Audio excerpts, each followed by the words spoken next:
Real quick, before we go on with the episode, I want to tell you about a new podcast you might want to check out. It's called Millionaire University, and its hosts, Justin and Tara Williams, have an amazing story. Justin, he went to BYU on a full-ride football scholarship, but after a shoulder injury, decided to forego his last year of football and soon dropped out to start his first business with his wife. Well, his $1 million dream turned into a $120,000 debt nightmare. With a new child in tow, things were really brutal. And eventually, he righted the ship and started several successful businesses, but it wasn't easy. Now that his kids are getting closer to adulthood and college age, his call to teach people the skills he wished he learned before starting a business has only intensified. So Millionaire University, that's when it was born. Millionaire University teaches foundational business and wealth creation lessons that Justin and his wife Tara learned over the years, along with other mentors and experts. They're also mentoring several people along the way through live coaching sessions and following their journey in growing their businesses and working toward living a more fulfilled life. Create wealth in a way that brings fulfillment and a life of balance. Tune in on Apple Podcasts, Spotify, and more. Just search Millionaire University. One more time, Millionaire University. Check it out.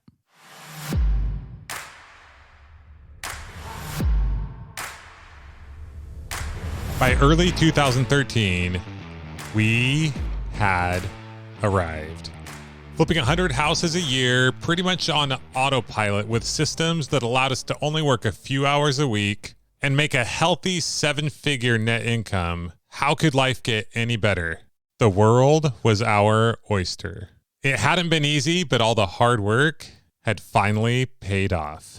We would now move down by the beach in San Clemente, California, and I would fulfill a lifelong goal of becoming a surfer dude.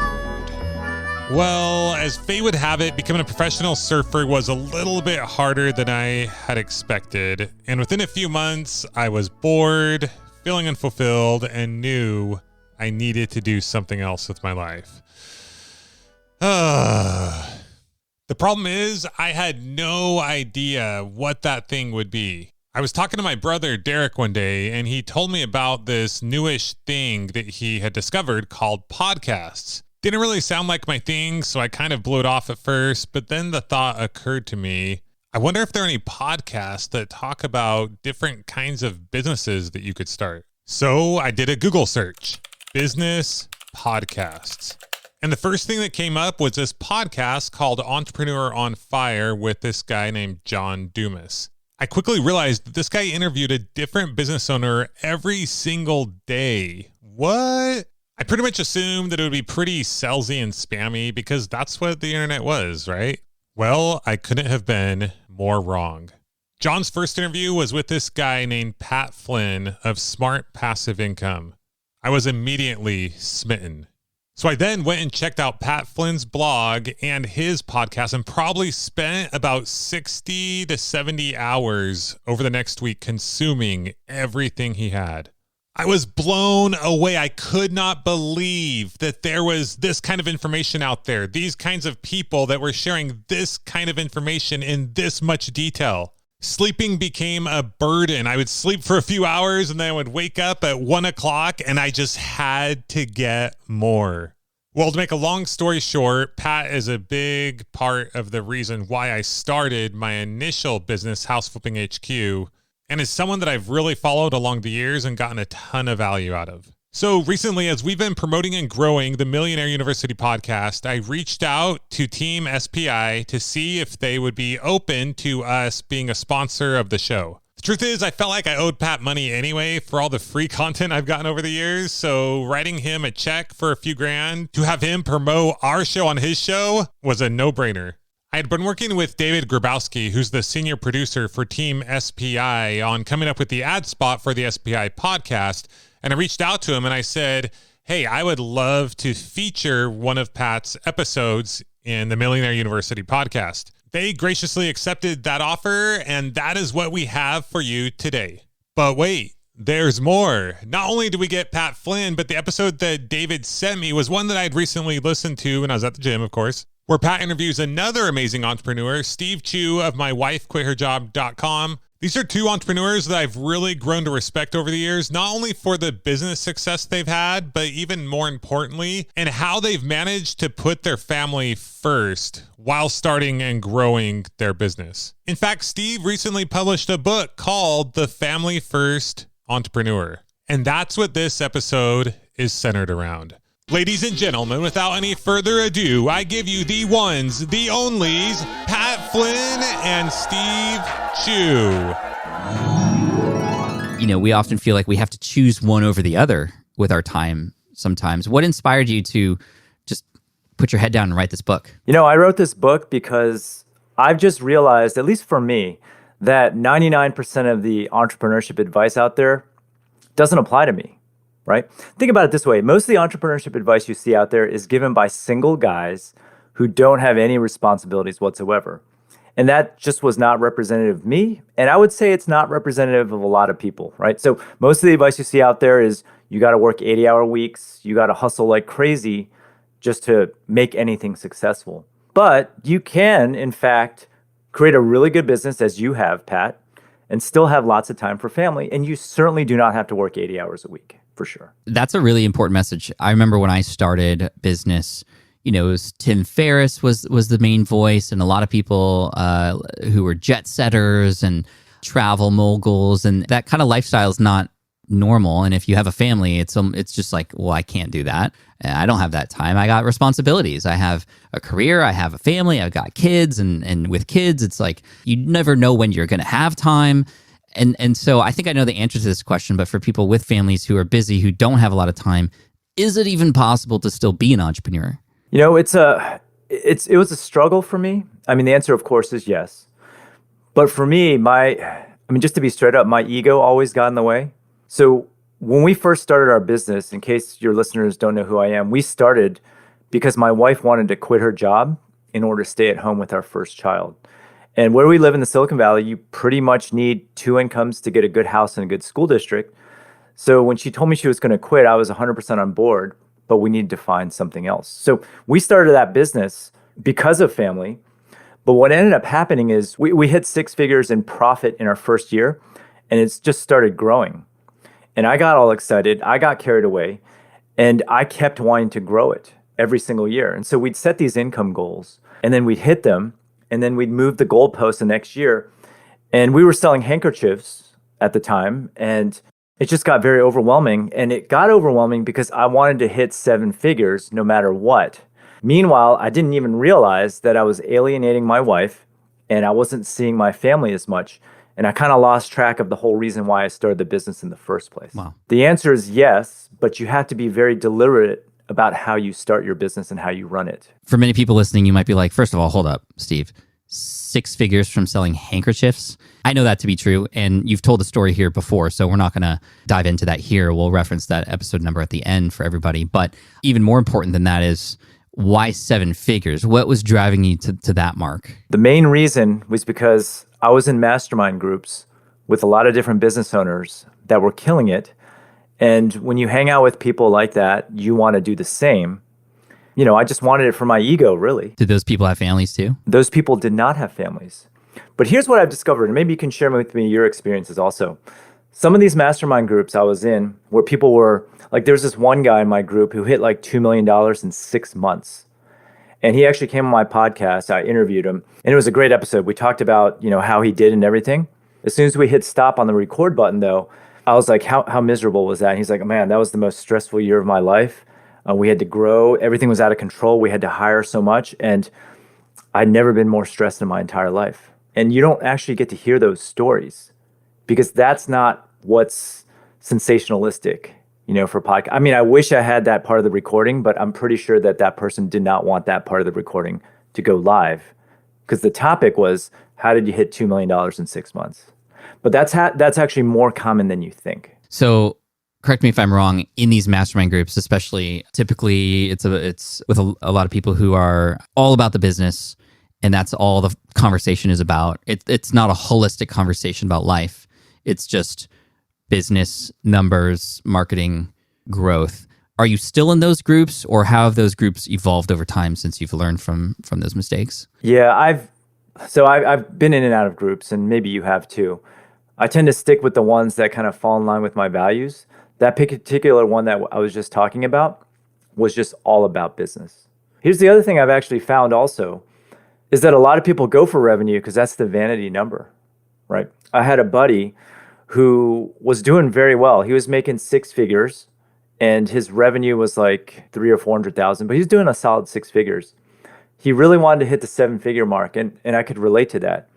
He hit the 7 figure mark, busting his butt, hiring and everything, but he ended up with the same profit. And at the end of the day, he was thinking to himself, why did I go through all that work, build this team, create all this extra stress, when in fact I was making around the same amount of money? It's because of that vanity number. That's a very common story. Actually, I hear that all the time, dude. So now that you've lived through that, actually, before we even get to the strategies and stuff, like I want to know what the conversation is like with your wife when you had your ego first and you were trying for 7 figures and you weren't seeing your kids as much and you were putting a huge burden on your wife. What happened? How did you snap out of that, if you will? I can't take credit for that. So my wife actually sat me down and she was kind of in tears and she said, I don't want to do this anymore. I hate running this business. We keep busting our butts to make extra money that we don't even spend. We actually did our finances and we spent about $150,000 a year as a family. And we were making like 10x that or even more than that. So why were we busting our butts for something that we don't even need? Here's the thing. Most people don't even think about these things when they start a business. And it's really easy to lose track of why you started in the first place. So what my wife did is she sat me down. We had this talk. She told me all those things. And I was like, yeah, you're right. Once she told me all these things and how she was feeling, I was like, none of this makes sense. So immediately what we did is we stopped all revenue goals, right? Because those are stressing us out. And we put together a set of rules. And it was actually all documented about how many times I can travel, or if something really comes up, how do we evaluate that against what we're missing? And we put that down in a doc. So whenever something like that comes up now, we refer to this document. You have almost like a family constitution of the way things... Oh, you've got one too? We've talked about it. Yeah, we don't have that written. It's not behind some glass case in the house, although it might as well be because it's that important and we often forget those things, right? And it's key. I think, number one, your wife and my wife would get along very well, would have a lot of things to talk about as entrepreneur wives.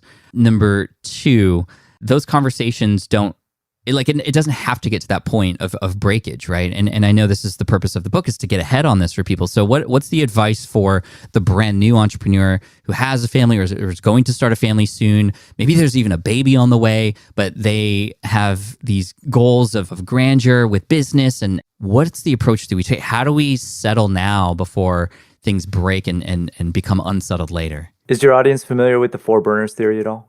Have you heard of the 4 burners theory? Probably not. Okay. We can go over it though. Let's just talk about it real quick because it's important. The 4 burners theory states that your life is composed of 4 burners: work, friends, family, and health. And in order to excel at any one thing, you have to turn off at least 1 burner. And if you want to be really good at something, you have to turn off 2. Basically, this theory states that there's always trade-offs for everything. So if you want to be really good at work, in this case it would be a business, then you got to turn off 1, maybe 2 burners. All right. So if you know that already, then you already know that there's trade-offs in mind. So if you're just starting out, you don't have kids, just know that if you want to excel in business or achieve financial freedom in the beginning, you're going to have to make some sacrifices. When my wife and I first started, we sacrificed our friends and probably our health burner. We worked a lot, and you're going to have to work a lot in the beginning. And we gave that up. We got the business up and running, thankfully, before the child arrived. And then once the child arrived, we kind of switched off the burners and that sort of thing. I don't know where you want to go with this, Pat, but... No, I like where it's going, though. Can the burners in this theory or this exercise be dialed up and dialed down, or are they either always on or always off? No, they can always be dialed up and down. Okay. Right? So, for example, we started out with just... We dialed down the friends and the health burner. But then once things were in steady state, we turned back our other burners. And there's ways to cheat the burner theory by hiring and that sort of thing. Mm-hmm. But you can't really outsource the family burner. Or you could, I guess. You could hire a nanny. But then what was the reason why you started the business in the first place? I found, and we had a similar audience, right, Pat? Most people want to start a business not to make $1 billion. They just want to be able to hang out with who they want to hang out with and do what they want to do. But almost everyone I know gets kind of lost in the money after a while. Yeah, and a lot of it is because starting a business is not actually that difficult anymore. You can do it. You could start seeing revenue come in, but a few things happen when that happens. Number one, you get so obsessed with growing that number that then nothing else matters anymore, right? The money burner is just like burning everything, and you only got that one on, and everything else falters because of it. And we've seen it. We've had people in our lives who we know who's lost their relationships because of the things that they've done. They've lost their health as a result of these kinds of things. How does a person listening to this then approach it right from the start? What's the formula, or how does one focus their time and energy to maintain relationships, maintain health, but also build a business? And we've already determined that it is possible, but how? I mean, I have a set of rules that I follow, and maybe it's helpful to talk about them. Yeah. The first thing is just realizing that if family, for example, is going to be your primary thing, you're not going to create like the next Amazon.com or the next Facebook.com, right? In order to start a really good business and still prioritize some of the other things, there's trade-offs and there's rules that I follow, which I'm actually very curious about what your opinions are on this. So okay. One thing that I do is I only focus on strategies where I can produce one thing and have it generate traffic in the long term. So for example, I'm not really big on social media. And my friends that do Instagram well, for example, they post 7 times a day. I have a friend who does Facebook really well, makes a lot of money. She has to post 21 times a day. And when they stop, the traffic stops, right? Contrast that to SEO and YouTube, where if I create there's posts that I have that I created 10 years ago that still generate traffic today. There's YouTube videos that I created 3 years ago that still generate traffic today. So I like those traffic strategies where I just do it once and I get long-term traffic. So that's why you won't see me on social media as much. I love that. I am very much in that same camp. I am on social media, but more just to share with people what's going on in my life, not even as a traffic generation strategy. I rarely link to things hoping it'll get more traffic, other than if I'm in the middle of a promotion or something. But in general, I take the same approach. I love working hard now so I could reap the benefits later, as people hear every single podcast episode. And very similarly, like a lot of things that I did a long time ago are still working for me today in some way. And it's like a new way of investing, not money so that your money works for you, but time so that those things that you create work for you over time. The Green Exam Academy, my website to help architects pass an exam, which was created in 2008, still is generating an income today, now 15 years later, with zero work. And this is where, with zero work today, not to say it didn't require work in the beginning. So based on this, how can a person determine what is eventually going to become passive versus the trends and what's hot now? Because like right now, a lot of people are starting on TikTok, for example, because it has a large algorithm that, will get you in front of a large amount of people. But like you said, the moment you stop, it kind of stops. So do you have any strategies or filters that even in the future with technology that we don't even know exists yet, a person can use to figure out what might be best for them in this situation? I mean, you mentioned TikTok, and right now TikTok might get banned. There's a real possibility that it's going to get banned. So number one, don't depend on any platform for everything. I rely on email and SMS specifically. Those are my 2 most important properties. The way I do it, no matter which platform I'm on, whether it be TikTok, YouTube, blog, or whatever, I always try to get some on my email list, and then I also try to get them on my SMS list. Here's what I do. I actually try to get both at the same time. Usually I'll give out some sort of lead magnet. In my case, I teach e-commerce. So I'll give out a 6-day mini course on e-commerce for an email. And then as soon as they sign up for email, I immediately take them to a different screen and I say, hey, would you like a bonus lesson on how to sell on Amazon? Leave your number. And around 40% of the people that sign up for email actually give me their number. And what my strategy has always been is to cross-pollinate my audiences. I want the same person on email, SMS, Instagram, Twitter, as many people as possible, on many different platforms as possible, because you never know where they happen to be looking at any given time when you have to send something out. And if one happens to be banned, the others will help still keep you afloat. There's a lot of, I think even yesterday, there were like hearings about TikTok. and there was a woman who was an influencer who was speaking in front of all these, decision makers in Washington about her business and what she was doing. And obviously she's fighting to keep TikTok, but her business solely relies on TikTok. I saw the slime girl came on. Like 90% of her business was TikTok. Yeah. Right. Which is, again, it's like if you diversify, it helps. But at the same time, I want to talk about the idea of diversification, but also you can't diversify if you haven't started yet. So where would you suggest a person who has an interest, a passion, a expertise, an idea to begin? Are they building a thing to sell? Are they creating content or building an audience first? That's a great question. So my answer to that question is always dependent on the time frame. If your goal is to make money within a year, I personally think that e-commerce is probably the best way, right? You're selling a product in exchange for money right away. If you have a time frame of 3 years or longer, I'd say content is better. So what ends up happening is e-commerce will start and then revenue will go up, up and to the right. With content, and I don't know if this was the case for you, Pat, but I didn't really make any money with my content for 2 years when I started. But then all of a sudden, once it started catching fire, it started hockey sticking up. And the great thing about content is that the cost of goods is not that high compared to e-commerce. In the content space, I would say today, if I were to start all over from complete scratch, I would say start a YouTube channel if you don't mind doing video. Because Google or YouTube is really good at proliferating content. If you don't like doing video, I would go with a blog because once again, Google's really good at getting your content out there. And to establish really deep connections, as you teach all the time, I think podcasting is still a really good medium as well. Would you consider doing all of them or just pick one? I would always pick one.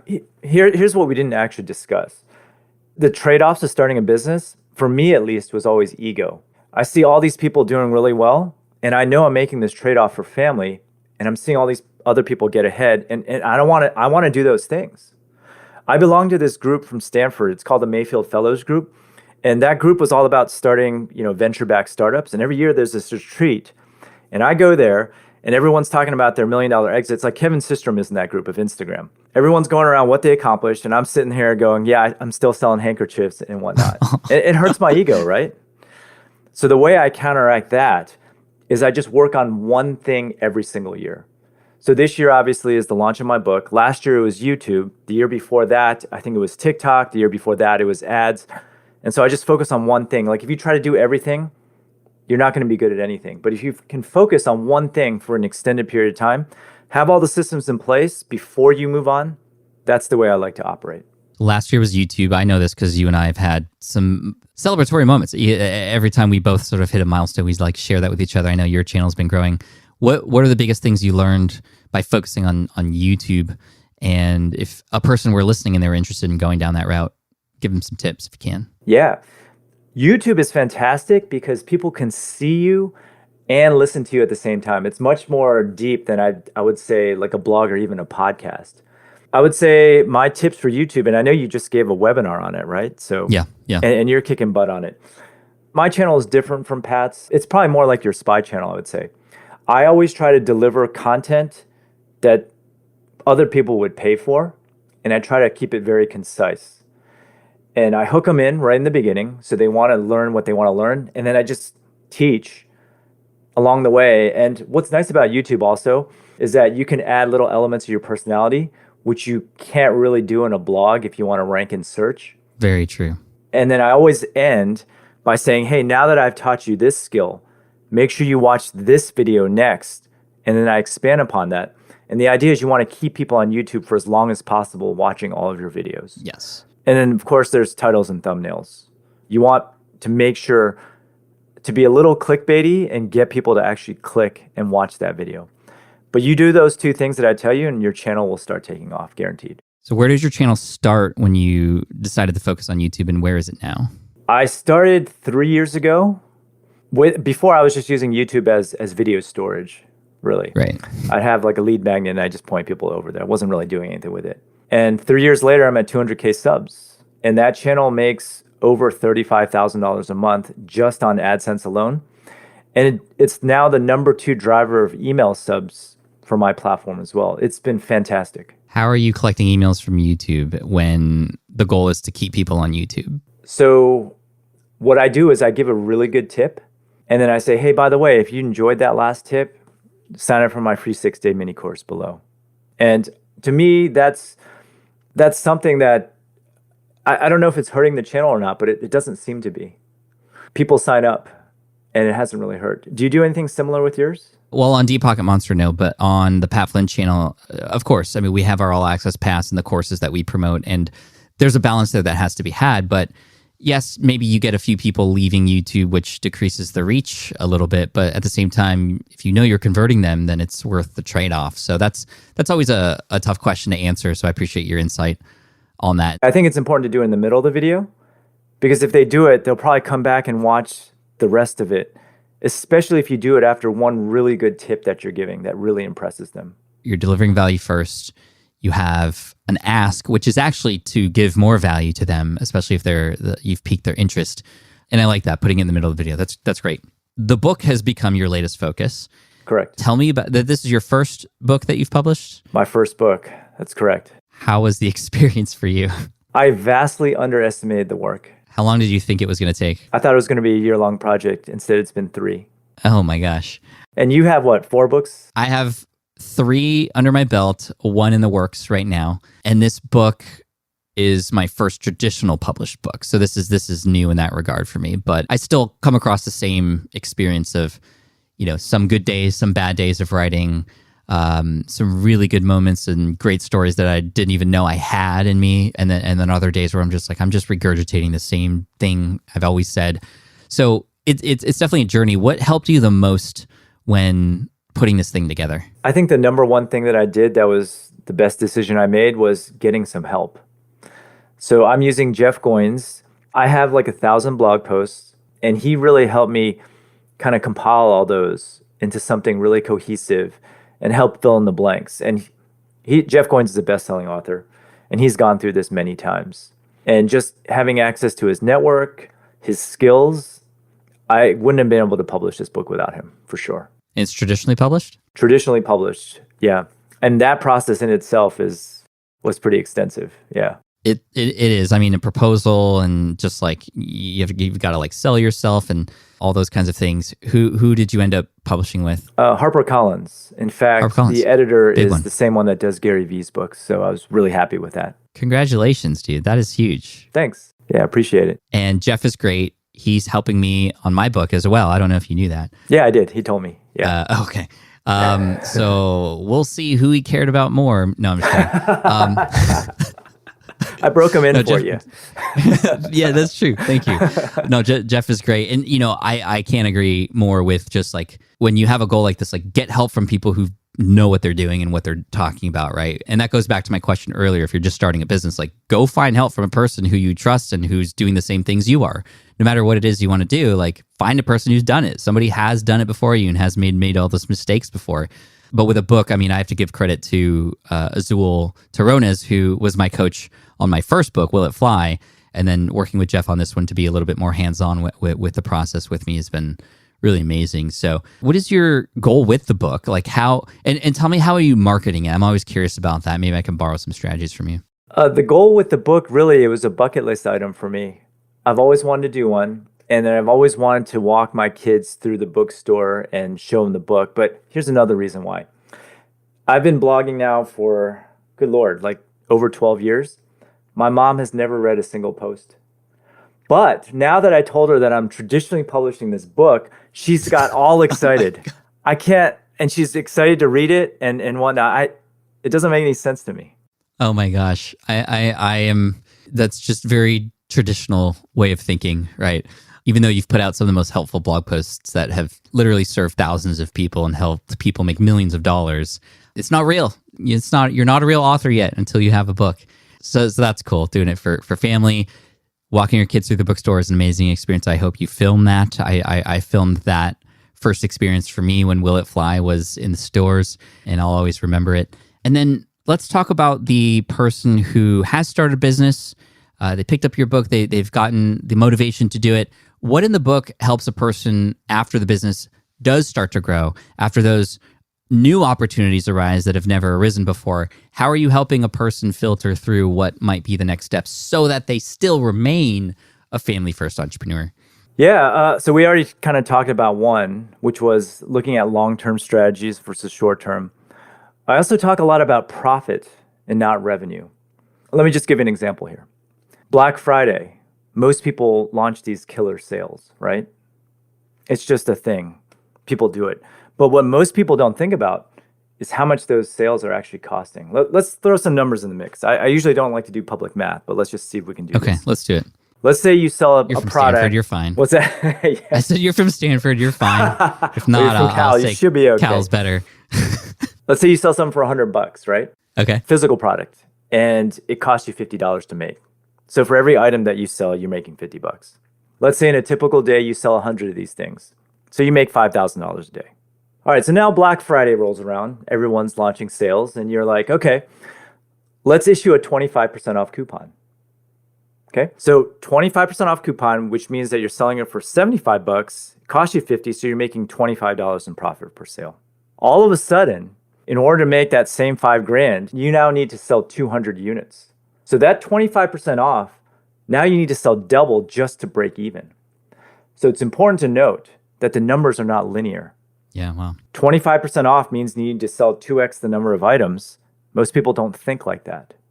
And so now whenever I think about running a sale, I run the numbers, and if I can't double my sales volume, I won't run the sale. It's not worth the sale.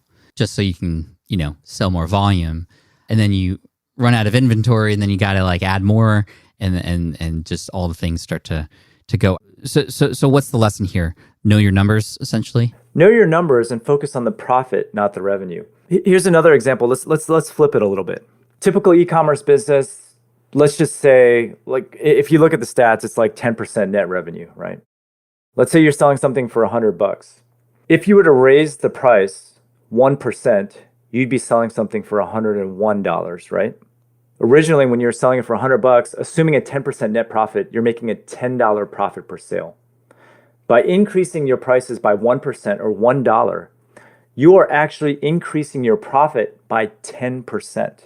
Oh, yeah. So if you increase your prices by 5%, assuming a 10% net margin, that actually means you're increasing your profit by 50%. You got to think about things in terms of profit, not revenue, when you're running a business. And most people chase the vanity number, right?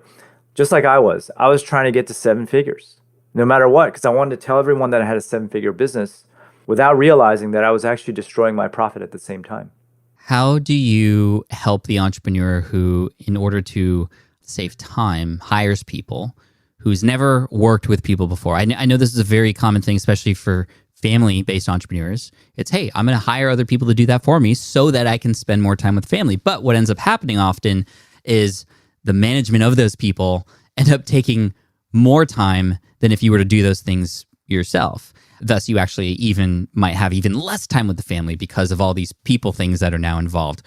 Should you run it alone? Should you hire people? What are your thoughts on this? So my philosophies on this have always been a little controversial. I'm a big proponent of robots, not humans. So if I can automate something with a piece of code, and this is a great time to talk about this because ChatGPT 4 just came out, which has really helped out content creation. Like I have writers right now for My Wife Quit Her Job, and I'm actually thinking about, not using some of them going forward because ChatGPT is that good. And I just happen to have a technical background, which allows me to write code. But one thing that always bothers me when I go to an event is people always ask me how large your team is. Yeah. Right? Because it's just like a way to people measure. But I can just say that you can run a really good business and just have like one person. Like, so My Wife Quit Her Job makes 7 figures in profit. I only have one VA in the Philippines. That's it. Wow. It's all about systems and processes. And if you want to start something really big, then you're going to need to hire a large team. But if you want to hover around like the 3 to 5 million range, I don't really think you need a team, a large team at least. So you can make $3 to $5 million a year top line revenue, which, Correct. Profit enough to live on, likely very much so, for a nice lifestyle with just one person, 1 or 2 people for hired help. Absolutely. Here's how I do it. And you can tell me about your experiences. I always do everything myself in the beginning. I was editing all my YouTube videos. I was editing all my podcasts and everything. And then I got tired of doing it. But I knew exactly how to do it. And so what I did was I just recorded videos of me editing it. And then when it came time to hire someone, I used Loom actually. And then I just turned over those Loom videos and I got up and running really quick. I never move on to another task until I've done that. And I mentioned I always do things for at least a year. I would agree with that for most things, for sure, especially a lot of more procedural things that can then be handed off to others. Same thing for editing and the podcasting. There are just some things that you can't replicate, like, although that being said, you could argue against this now, like your voice on your podcast, which, yes, you can actually replicate that now with different tools, and it's getting kind of scary. And I have been experimenting with how might I be able to do that one day, and how do I feel about it? I don't even know exactly yet. So that's just, again, we don't have to talk about AI, although I know you are interested in it as well. But that I always advise, this is actually a question I get from a lot of my podcasting students, like, hey, I'm like, can I just hire an editor right off the bat? I always say, get your first 5 to 10 episodes done yourself first, so that you know, A, how it works. So in case when you do hire somebody and then they leave, you're not left stranded anymore, right? You could pick up the slack for a period of time until you train somebody else. And if you have videos about how to do that, it's even easier. But number 2, you have an appreciation for that work that that person ends up doing for you as well. You know how much time it took. You understand how difficult these things are. And when they do them, and they can often do them better than you can or faster, you're just like more blown away, and you have more empathy for them, and you can take better care of them as well, and compensate them at the same time. So the reason I partly disagree with you would be because there are just some things that I don't know how to do, or don't have any inclination to want to learn how to do, but must be done, right? And there's some obvious things like bookkeeping and financing and taxes and those kinds of things. But even on the creative side, like mastering thumbnails, for example, for YouTube, there are people out there that you could hire who could do it perfect from the start. And it's almost an art form in a way that I'd have to dedicate my full-time efforts to be able to master that. I don't want to. Yeah, I'm not saying that you have to be a master of it. You just have to have at least high-level knowledge of how it works, right? You have to know, like, approximately what a good thumbnail or title will be. I see. So you can measure it, right? Like, I have people that come up to me and say, hey, I just want to outsource my marketing. Do you know anyone that I can outsource my marketing to? And if you don't really understand, let's just take something simple like SEO, right? Search engine optimization. And they want to hire someone, they don't know anything about it.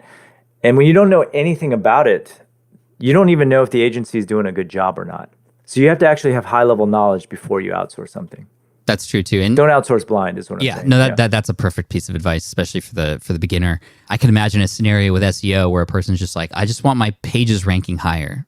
Go. And that's the measurement stick. When you know nothing about SEO, you know it's not that simple, and that it might take 3 to 6 months to see any movement. And if you don't know that, then you have these unreal expectations, and the experiences of hiring are just bad, even though they might have been good if you knew something about it. So I agree with you for that. Man, we could talk all day about this stuff, Steve, because you and I both are very similar family-centric entrepreneurs. We both have started around the same time. We've both run our own events. We've both, lived through the ups and downs, and are thriving now, which is really amazing. And I'm just so proud of you, and stoked to see you doing so well. And I'm grateful that you wrote this book. It's one that I feel like I could have written myself, but I'm grateful you did it too.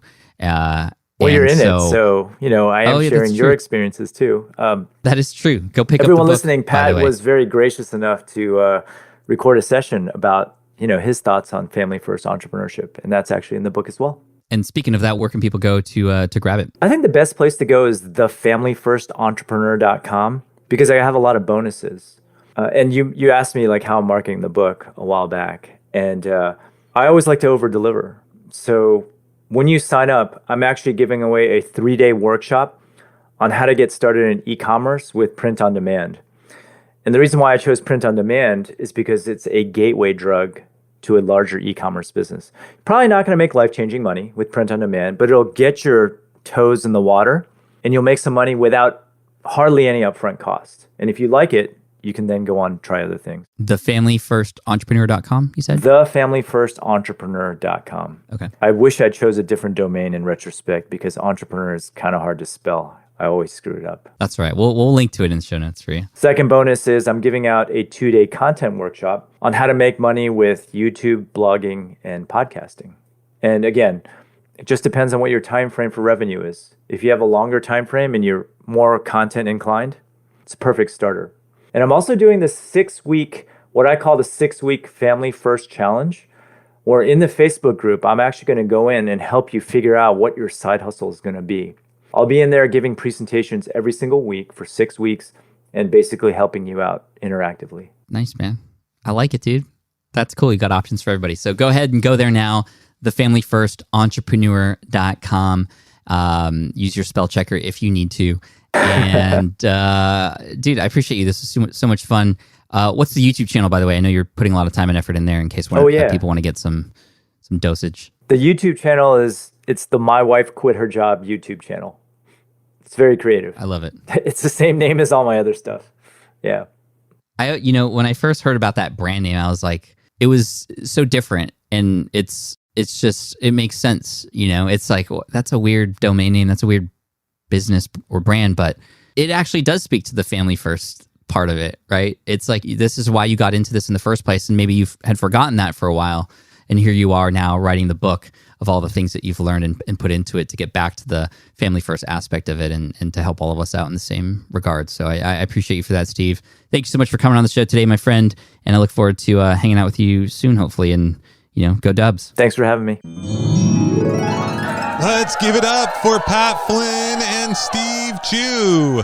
Be sure to check out Steve's new book at thefamilyfirstentrepreneur.com. You can also learn more and find more about him at mywifequitherjob.com. I love that URL. And you can learn more about and follow Pat Flynn at smartpassiveincome.com or the Smart Passive Income Podcast. If you like this episode, the best compliment you can give us is by sharing it with a friend, and they'll thank you too. And to get your free Business 101 course, go to millionaireuniversity.com/training, millionaireuniversity.com/training. Other than that, get out there, take some action, keep moving towards your goals one day at a time. By small and simple things are great things brought to pass. It's the little things that add up, consistent and persistent actions, always doing the next most important thing in your business that will get you to where you want to be. Be sure to follow or subscribe. We have some amazing classes and lessons lined up that we cannot wait to share with you. But for now, I must bid you adieu. Until next time, class dismissed.